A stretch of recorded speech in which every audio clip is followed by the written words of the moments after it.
দ্বিতীয় অধ্যায়ে দ্বিতীয় অধ্যায়ে 2.2 নম্বর প্রশ্নটা পড়ো।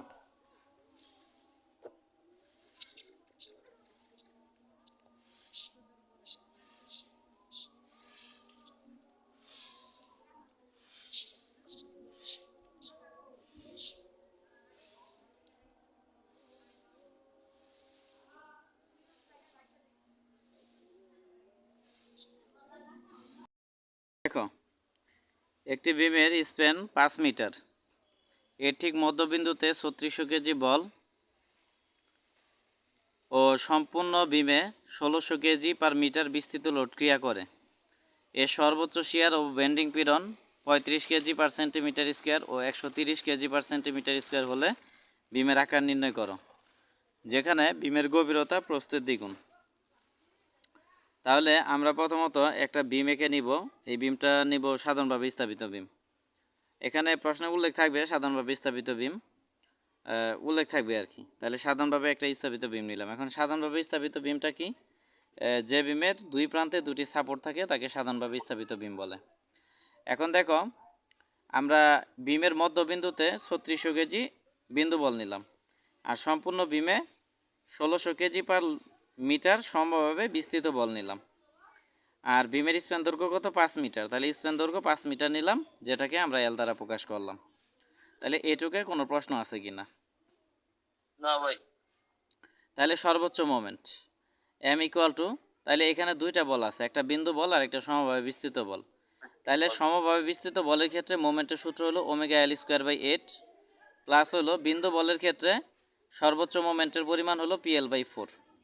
তাহলে ওমেগা হলো 1 মিটারে কতটুকু বিস্তৃত বল কাজ করে। তাহলে 1 মিটারে 1600 কেজি বল কাজ করতেছে, এই জন্য ওমেগার মান 1600 আর ইন্টু দিব এল। এল এর মান হলো 5 স্কোয়ার দিলাম আর এখানে 8 দিলাম, তারপরে প্লাস নিলাম, তারপরে পি হলো বিন্দু বল বা পয়েন্ট লোড। এখানে পয়েন্ট লোড কত? 3600, এই জন্য পি এর মান আমরা 3600 নিব। তারপরে এল এর মান 5 নিব আর নিচে 4 নিব।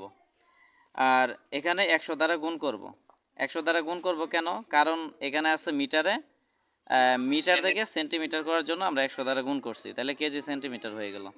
এখন এটা ক্যালকুলেটর হিসাব করলে 950000 কেজি সেন্টিমিটার আসবে।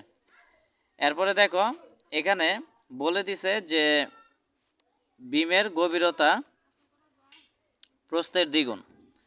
এটা থাকুক বা না থাকুক, মানে এই কথাটা থাকুক বা না থাকুক, আমরা বিমের গভীরতাকে প্রস্থের দ্বিগুণ ধরে নিব। এক কথায় গভীরতা ডি ইকুয়াল টু 2 ইন্টু প্রস্থ ধরবো। তাইলে 2 নিলাম, আর প্রস্থকে বি দ্বারা প্রকাশ করা হয়, এই জন্য বি নিলাম। এখানে বিষয় হলো যে এখানে বলছে যে বিমের গভীরতা প্রস্থের দ্বিগুণ, তাহলে গভীরতাকে ডি দ্বারা প্রকাশ করা হয়, আর গভীরতা ডি কি? প্রস্থের দ্বিগুণ, মানে 2 ইন্টু প্রস্থ। তাহলে 2 নিলাম, আর প্রস্থকে বি দ্বারা প্রকাশ করা হয়, এই জন্য বি নিলাম।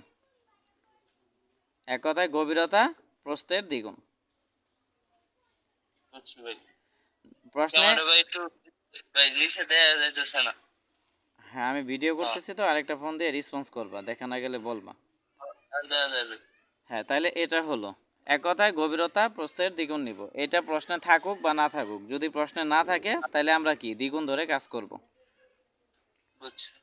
আচ্ছা, এখন ভরকেন্দ্রের অবস্থান। তাহলে আয়তাকার বিম, এখানে যে বিমটা আছে এটা কি আয়তাকার বিম। তাহলে আয়তাকার বিমের ক্ষেত্রে ওয়াই এর মান কি? ডি/2। এটার জন্য তোমাকে একটা সূত্র দেওয়া হয়েছিল, একটা ছক দেওয়া হয়েছিল, ছকের সূত্র দেওয়া হয়েছিল। তাহলে ওয়াই ইকুয়াল টু ডি/2। তাহলে এখানে ডি এর মানটা কি? 2b। তাহলে ডি এর মান 2b নিলাম, আর নিচে 2 নিলাম, তাহলে 2 কাটা, তাহলে বি থাকলো। তারপরে মোমেন্ট অফ ইনার্শিয়া, এখানে যে বিম আছে এটা আয়তাকার বিম। আয়তাকার বিমের ক্ষেত্রে মোমেন্ট অফ ইনার্শিয়া সূত্র কি? bd³/12। তাহলে বি নিলাম। ডি এর মান কি?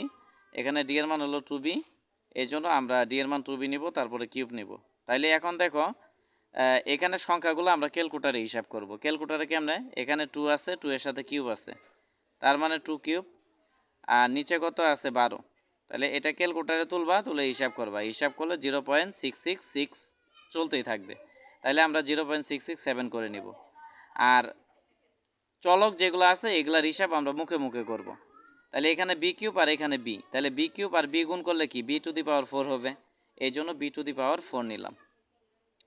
তাহলে এখন বলো এই পর্যন্ত বুঝাইতে পারছি কিনা। হ্যাঁ ভাই বুঝছি। এরপরে দেখো এখানে সর্বোচ্চ শিয়ার এবং বেন্ডিং পীড়ন দেওয়া আছে। তাহলে সর্বোচ্চ শিয়ার হলো 35 আর সর্বোচ্চ বেন্ডিং পীড়ন কত 130। তাহলে সর্বোচ্চ শিয়ারকে এসএস দ্বারা প্রকাশ করা হয়। এসএস এর মান নিব আমরা 35 কেজি পার সেন্টিমিটার স্কোয়ার। আর সর্বোচ্চ বেন্ডিং পীড়নকে এফ দ্বারা প্রকাশ করা হয়, যেটার মান আমরা নিলাম 130 কেজি পার সেন্টিমিটার স্কোয়ার। তাহলে এই বিষয়টা বুঝাইতে পারছি কিনা। হ্যাঁ ভাই। এখন দেখো এখানে আমাদের যে বিমটা আছে বিমটা আমরা এঁকে নিব। এখানে বিমটা কি গভীরতা প্রস্থের দ্বিগুণ। তাহলে বিমের এটা হলো প্রস্থ, তাহলে এখানে যে প্রস্থটা আছে এর দ্বিগুণ হারে কি নিব গভীরতা নিব। মানে এখানে যতটুক থাকবে এটার দ্বিগুণ আমরা গভীরতা নিব। তাহলে প্রস্থ হলো বি আর গভীরতা কি এখান থেকে এই পর্যন্ত ডি। তাহলে এতটুকু বুঝতে পারছো কিনা। হ্যাঁ ভাই। এখন দেখো এখানে Y equal D by two. D by two মানে কি বোঝায়, এই পুরাটা যদি ডি হয় ডি বাই টু মানে মাঝ বরাবর। এই জন্য মাঝ বরাবর আমরা একটা রেখা নিব, এই রেখার নাম হলো নিউট্রাল অ্যাক্সিস বা নিরপেক্ষ রেখা। এখন এই যে আমরা নিউট্রাল অ্যাক্সিস নিলাম বা নিরপেক্ষ রেখা নিলাম, এই নিরপেক্ষ রেখার এইদিকে কি অর্ধেক, এইদিকে আছে অর্ধেক। কার অর্ধেক, ডি এর অর্ধেক। এই জন্য এখান থেকে এই পর্যন্ত আমরা নিচ্ছি ডি বাই টু আর এখান থেকে এই পর্যন্ত নিচ্ছি আমরা ডি বাই টু।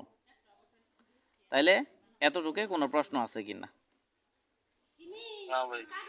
এখন এই যে অর্ধেক এলাকা আছে, এখানে অর্ধেক এখানে অর্ধেক, আমরা যে কোনো একটা নিয়ে কাজ করব, হয় এটা নয় এটা। তাই আমরা উপরেরটা নিয়ে কাজ করব, এই জন্য উপরেরটা আমরা কি করছি এইভাবে মার্ক করে দিছি। তো দিলাম, দেওয়ার পরে এখন দেখো বেন্ডিং মোমেন্ট। তাহলে bending moment F is equal two আমরা কি জানি এম ওয়াই বাই আই। তাহলে এফ এর মান ছিল 130, এম এর মান আমরা বের করছি 95000। ঠিক আছে, এটা আমরা বের করছি। এখানে আরেকটা জিরো ছিল। তারপরে ওয়াই এর মান আমরা পাইছি বি আর আই এর মান আমরা কত পাইলাম 0.667 বি পাওয়ার 4। এক কথায় মানগুলো শুধু বসাইছি। এখন দেখো এখানে বি পাওয়ার 4, তাহলে কাটাকাটি করলে কি এখানে বি পাওয়ার 3 থাকবে। তাহলে বি পাওয়ার 3 আছে নিচে, এটার পাস করলে কি উপরে চলে যাবে। আর এখানে 95 যা আছে লিখলাম, 0.667 লিখলাম, 130 আছে উপরে, এটার এদিক পাস করলে কি নিচে চলে যাবে।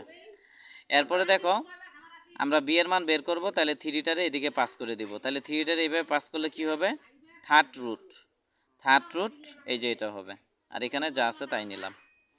এখন এটা ক্যালকুলেটরে যদি হিসাব করি 22.21 সেন্টিমিটার আসবে। এটাকে আমরা পূর্ণ সংখ্যা 23 সেন্টিমিটার ধরে নিব। তাহলে এই পর্যন্ত কোনো প্রশ্ন আছে কিনা, থাকলে বলতে পারো। হ্যাঁ ভাই।